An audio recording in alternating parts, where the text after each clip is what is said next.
las izquierdas vascas de ayer y de hoy. La primera cuestión seria es qué entendemos por izquierdas, por concepto de ser de izquierdas ahora, comienzos del siglo XXI, en un pueblo pequeño como el nuestro, sito en la mitad del euroimperialismo, con un capitalismo industrial potente, con un componente muy alto de producción industrial dentro de su producción industrial bruta, etcétera, etcétera. Como estamos hablando de izquierdas de ayer y de hoy, que a mi entender definen lo que es ser de izquierdas hoy en estos momentos. Y estos 4 puntos mínimos han sido dichos con mucha antelación por otras personas, así que me voy a limitar a repetirlos. El primer punto, el primer criterio es que no se puede ser de izquierdas si no se lucha por todos los derechos para todas las personas. Este es el primer criterio básico. Si no se lucha por todos los derechos para todas las personas desde una perspectiva colectiva. Cualquier persona que se declare de izquierdas, pero que abandone determinados derechos o que los niegue, que los silencie o que los oculte, automáticamente, a mi entender, deja de ser ya una persona que tiene el derecho de llamarse de izquierdas. Por poner un ejemplo, el derecho a no ser torturado o torturada, el derecho a no tener que pasar controles por las carreteras, el derecho a hablar en euskera, el derecho a conocer la memoria de su pueblo, el derecho a poder votar. Podríamos seguir poniendo un montón de derechos. El derecho a tener un puesto de trabajo, incluso desde un esquema reformista a lo que se llama un salario justo, el derecho a tener una vivienda.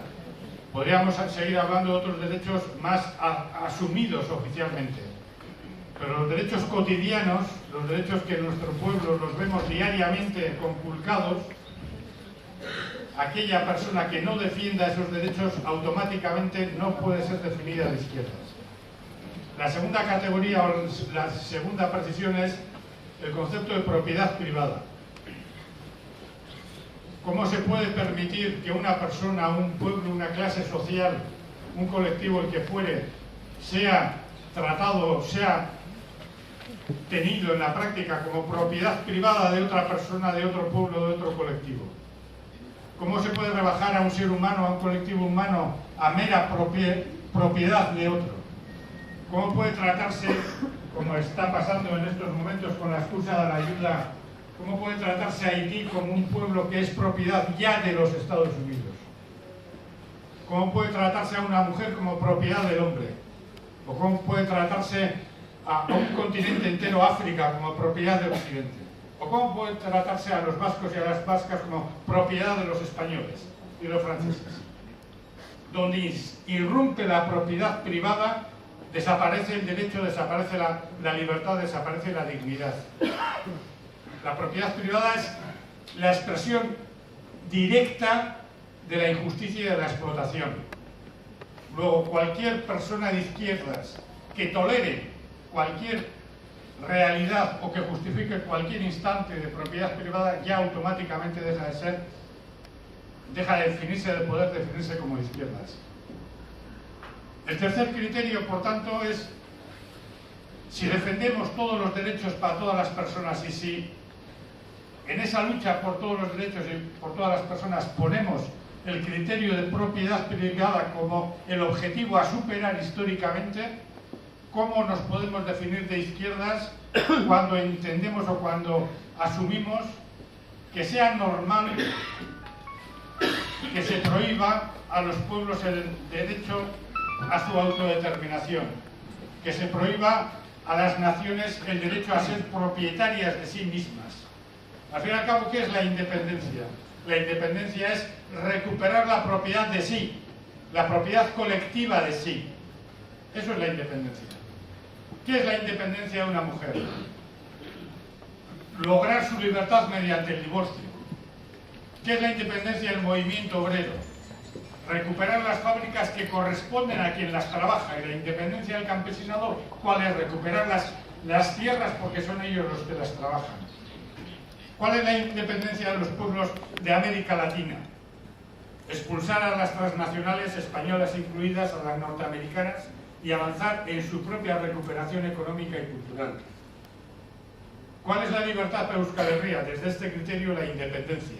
Y la independencia, en la medida en que es una independencia basada no en la propiedad privada, sino en la propiedad colectiva, es una independencia inseparable del socialismo. Este es el tercer criterio.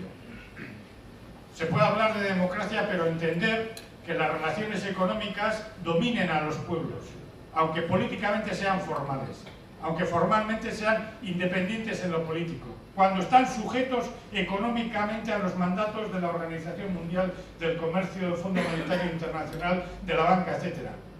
¿Qué independencia cabe cuando, sin realizar un solo debate democrático, la burguesía mundial ha decidido expropiar a los fondos públicos de una enorme cantidad de miles de billones de euros y de dólares y dárselos a 4 ladrones del capital financiero? ¿Qué independencia, qué democracia, qué derechos? A nadie se nos ha preguntado ni siquiera un segundo qué se iba a hacer con el dinero arrancado a nuestro sudor y arrancado por la explotación. Y los ladrones de siempre se lo han quedado. Hay ni libertades, ni derechos, ni independencia. Hay pura y dura explotación. Aquellos que decían durante años que el Estado no era necesario, han resacado el Estado directamente en menos de un año, de agosto del 2007 a agosto del 2009, decidieron recuperar la teoría burguesa del Estado para robar masivamente y dedicar miles de millones de dinero, dedicarlos al 0, infinitesimal parte de la humanidad, que es el capital financiero. Y luego hablan de democracia y hablan de derechos nacionales. Y podríamos seguir poniendo 100.000 ejemplos. 100.000 ejemplos. ¿Qué democracia, qué derechos, qué libertades puede haber ahora en Euskal Herria cuando gentuza como IMAZ o como otros se han plegado directamente al golpe de Estado del PSOE y del PP? Ahí tenemos ejemplos claros. Y si estamos hablando de cómo actúan las multinacionales, de cómo actúan los estados, de cómo actúa el capital financiero a nivel mundial, aquí entramos en el cuarto componente de definir lo que es la izquierda. El cuarto componente de definir lo que es la izquierda es un sentido profundo de la lucha internacionalista y de la lucha mundial. Luego, para ser de izquierdas en estos momentos hay que ser demócrata consecuente, luchar por la propiedad colectiva en todos los aspectos, no solamente el económico, también el cultural, el lingüístico, el simbólico, el sexual, etc. Y también ser independentista y ser internacionalista.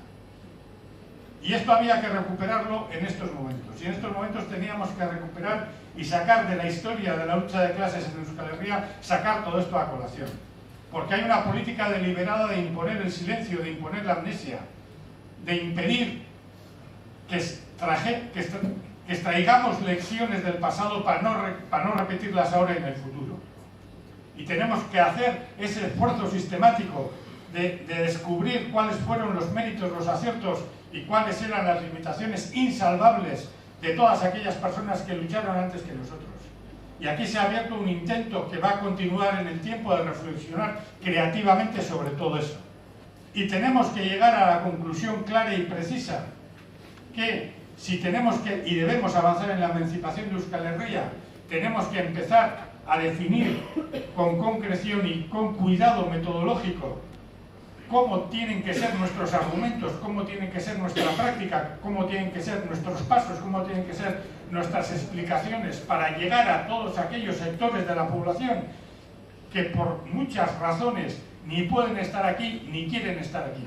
Y si queremos desarrollar un imparable proceso de emancipación que sea capaz de aglutinar sectores, que sea capaz de crear hegemonía popular, que sea capaz de crear hegemonía independentista y soberanista, derrotando a la burguesía y derrotando a la opresión y ocupación nacional, tenemos que aprender a argumentar y tenemos que aprender a encontrar razones para demostrar a los diversos extractos de nuestro pueblo en la práctica por qué no hay más remedio que seguir avanzando. Porque si nos detenemos, nos aplastan.